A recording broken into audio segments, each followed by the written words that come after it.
Patient Ajay Raval, જેની ઉંમર 23 વર્ષ છે, તે મારી પાસે બતાવવા આવ્યા કે સાહેબ મારો પગ વાંકો છે એમ કરીને.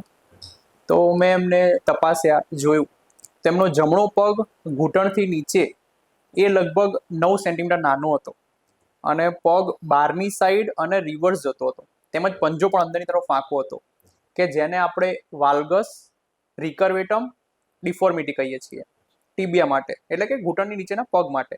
અને પંજો હતો એ અંદરની તરફ એમનો વાંકો વળી ગયો હતો અને પગ પણ 8 થી 10 સેન્ટીમીટર જેટલો નાનો હતો. એમને આપણે લાંબો એક્સરે કરાયો, બધું પ્લાનિંગ કર્યું. એમાં એમને સમજાયું કે તમારે આટલો ટાઈમ લાગશે, આપણે આવી રીતે રિંગ વડે ઓપરેશન કરીશું, ધીરે ધીરે તમારો પગ સીધો થશે, પછી પંજો છે એ પંજાનું આપણે બીજી વારમાં સેકન્ડ સ્ટેજમાં પંજો સીધો કરી આપીશું. અને એમની હિસ્ટ્રીમાં એવું છે, એમનું કહેવું એવું છે કે એમને જ્યારે નાના હતા ત્યારે એમને ઘણી બધી વાર પડી ગયા હતા, ફ્રેક્ચર થયું હતું, કે જેના કારણે એમને આવી રીતે પગ વાંકો થઈ ગયો ધીરે ધીરે બચપનથી લઈને. એ એમનું કહેવું તો એવું છે કે જ્યારથી 6 વર્ષના હતા ત્યારથી એમને વારે ઘડીએ ફ્રેક્ચર થઈ રાખ્યા છે અને પગ વાંકો વળી ગયો છે. અને જ્યાં પગ વાંકો હતો ત્યાંથી એમ મોટા તમને હાડકાની ગાંઠ જેવું લાગે, તમને ફીલ થાય.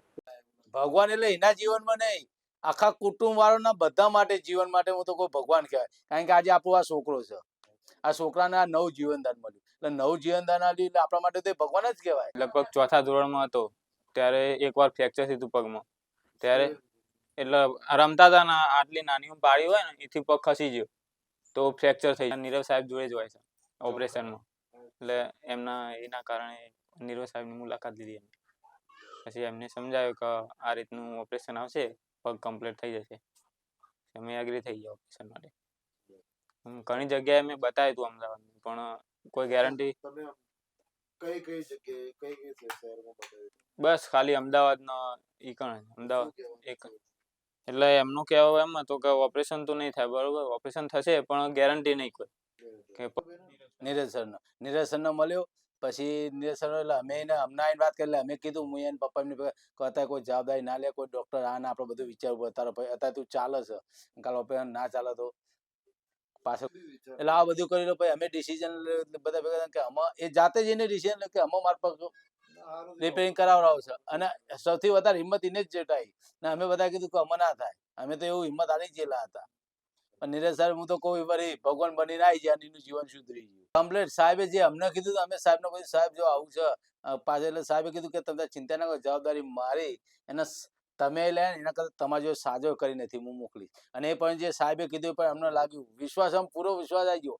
અને સૌથી મહત્વનું વસ્તુ તો એ સાહેબનું કે એમનો સ્વભાવ જે છે ને, મરીજનું અડધું દિલ એના ઉપરથી એ જીતી લે છે. હા, કોઈ પણ મરીજ હોય, હા, હિંમત એની અડધી હિંમત એમાં આવી જાય છે. કારણ એનું દિલ ખુશી કરી દે જાય. કારણ કે વિચાર નહીં કે હું ડોક્ટર છું, આ મરીજ છે ના વિચાર, એ ઘર જેવું રાખે. હા, એના જમે તો મગજમાં લોડ હોય ને તો પેલા જો એવી વાતો કરે ને એટલે પેલો ખુશ થઈ જાય મરીજ. અમુક ડોક્ટર ડરાય. પ્લાસ્ટરનો પાટો માર્યો હતો, એવી રીતે સળંગ 3-4 વાર ફ્રેક્ચર થયું અને 4 વાર પ્લાસ્ટરના પાટા જ કર્યા. એમને અમે જ્યાં અમને જે ફોટા ને એવું બતાવ્યું ને, અને એમનો જે સ્વભાવ, આ બધું, એટલે કોઈ પણ હોય એમની જે વાત પર અડધું દિલ તો મરીજનું એરાય ત્યારે જ અડધો તો સાજો કરી નાખે. હું ઘણી જગ્યાએ અમે ફર્યા છે એને લઈને, પણ આવા સાહેબ તો મેં પહેલી વાર જોયા.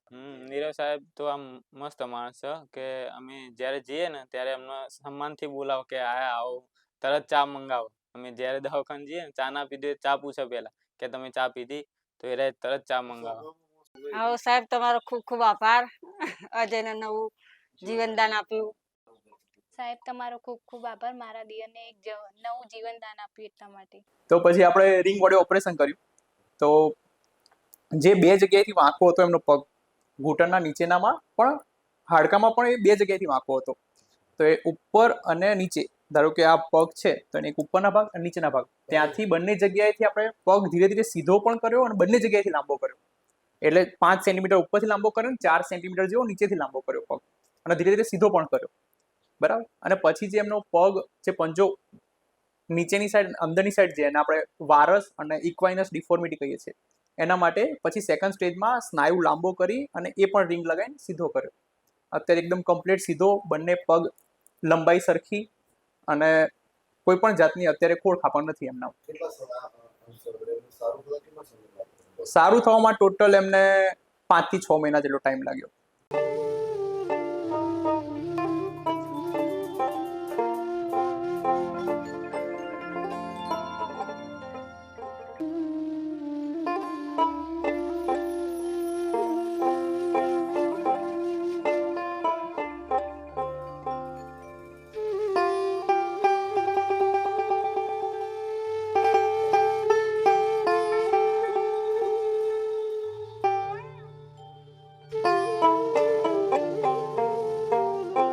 આજે ઓપરેશન કર્યું સાહેબે, આજે રિંગ કાઢવાની છે, તો હવે સારી રીતે ચાલી શકશે એના પગ ઉપર.